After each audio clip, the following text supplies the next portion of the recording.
My name is Trisha Oldfield. I'm a mixed media fine artist, and I live in Chemainus in the Cowichan Valley.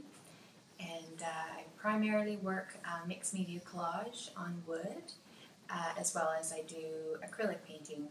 Currently, I'm represented by two galleries, one in Mexico, in the Baja, in Cabo San Lucas, as well as another in Nanaimo, Gallery Merrick.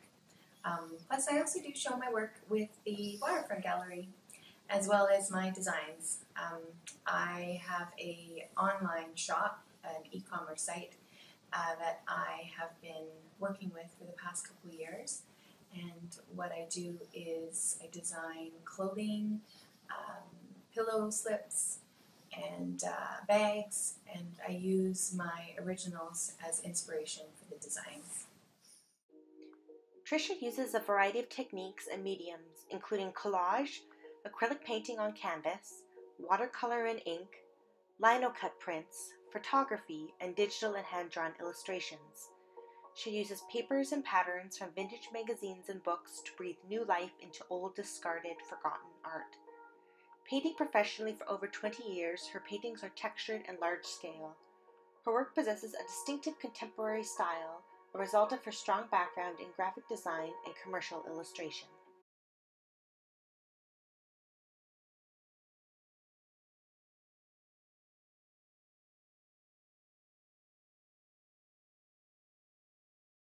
I went to BCIT and took marketing. That was 100 years ago. And then I went to art school at Capilano College, where I took graphic design and illustration.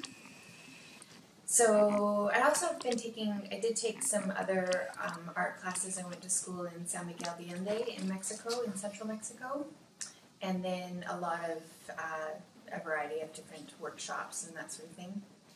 For my career, I've been a graphic designer for about 25 years.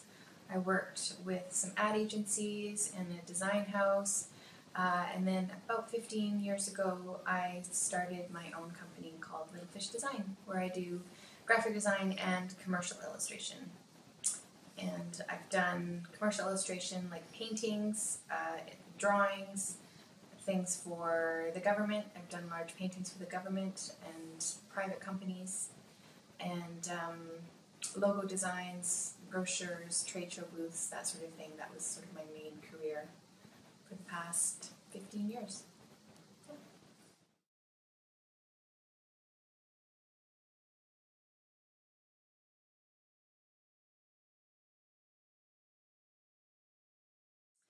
So I'm not just saying this because I'm getting videotaped by you, but one of the big experiences was actually meeting the Waterfront Gallery, the Ladysmith Arts Council. Yeah. I remember my child was really young, and I was having a really hard time figuring out, trying to find time for myself to create art.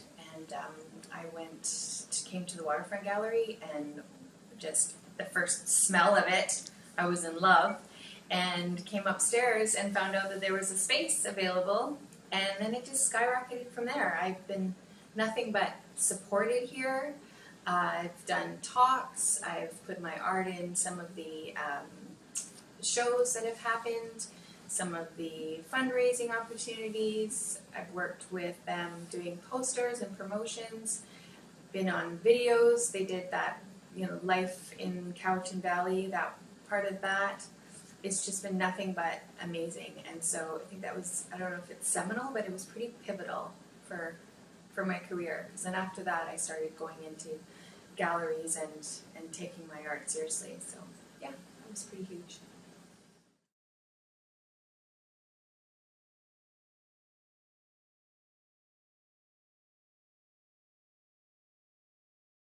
I would have to say art that tells a story, and art that you can create, the viewer can create their own story when they look at it. I mean, there's nothing bad about big, calming landscapes, but I love illustrative art, art that is funny, art that, as with my art, I love funny titles so that it sort of fills in the story. Any sort of pop, surrealist sort of art that's what sort of calls to me.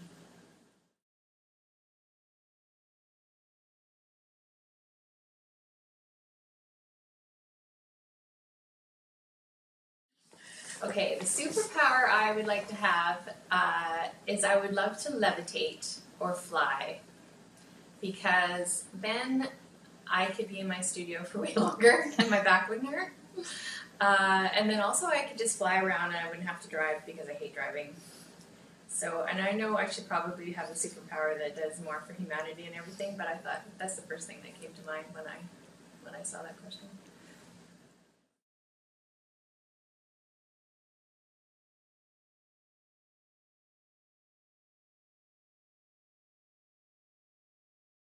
But 3 artists that I admire and inspire me, well, one, obviously Frida Kahlo from Mexico. Love her, hands down. And second is this new artist that I've been following. His name is Benjamin Lacombe, and he is a Parisian. He's from Paris, France, and his illustrations are incredible. He does hand-painted as well as digital illustration, so if you can ever look him up online, he does amazing work. And then on a local level, and someone that I've had an art crush on for a very long time, ever since I moved to the island, is Grant Lear. Which I know he's popular around here, but I just absolutely love his work and his technique and his colors and his humor, and yeah, I just super inspired by his work.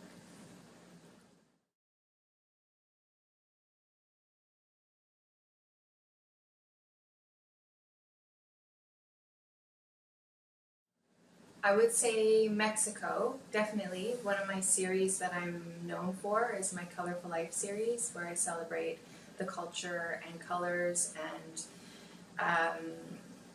the Day of the Dead from Mexico. And it's a place that definitely inspired me. We used to live there seasonally every winter for about the past 12 years. And that definitely was an inspirational place for that series. Now, I'd have to say my home and my studio.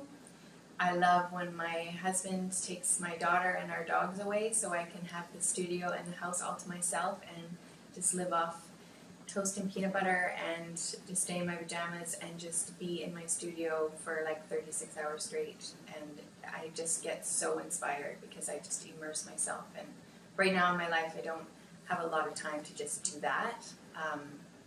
4 to 6 hours to get the standard, but just to have like an inspirational long weekend is pretty awesome.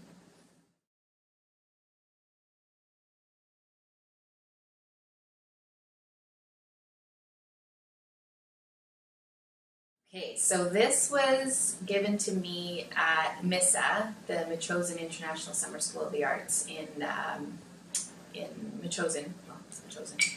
And it was a class I was taking, and the teacher said, whatever you're working on, if you have an idea, is don't put all your ideas in that one piece. You should do a series. Now, it could be like just 3 of something or 12 of something, but so that that one piece doesn't carry all of your ideas and all that weight, because it's almost too much for one piece.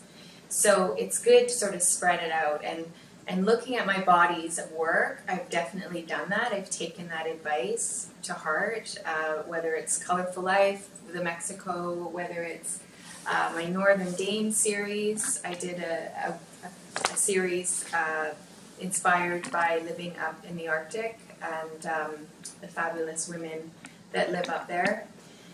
And then I'm also doing a series called Pollinated Not Caffeinated, which actually started from me giving up caffeine.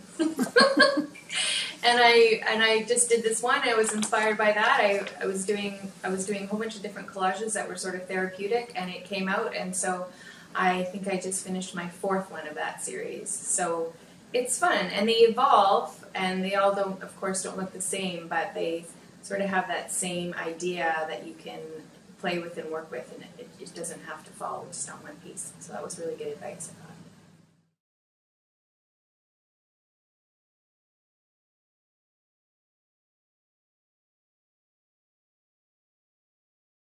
well, okay, so my main goal, and it's going to happen in the next couple of years, is right now my studio is in the top part of our home in Chemainus. And it is open if people want to come, make an appointment, come to see me, but we're actually building a detached independent studio with a little gallery. I'm going to have tons of space to use airbrushes, and my clothing line can be hanging there. People can come on, try on stuff, and it's going to be amazing. It's going to be big and it's going to be gorgeous, and yeah, that's my goal. That's definitely the biggest sort of eye on the prize for me right now.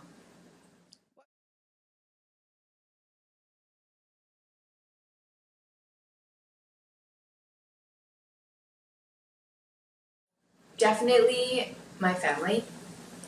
For those who know me, I have a very tight family.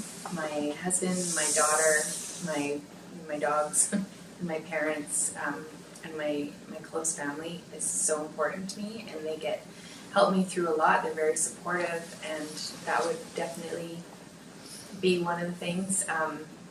Peanut butter is another one.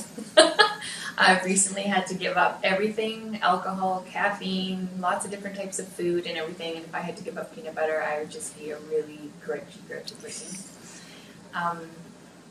And then just, of course, being creative. I couldn't just have a regular job or life where I couldn't express my creativity. I think I would just implode. So that's really important.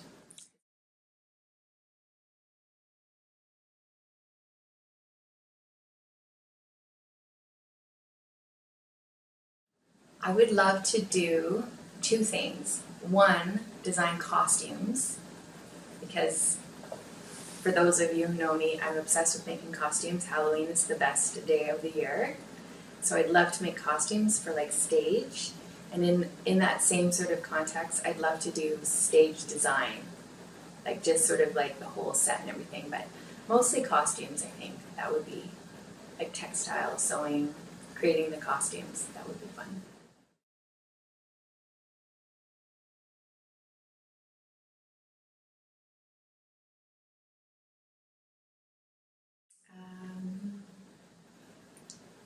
I don't think so. That wasn't a very good ending, was it?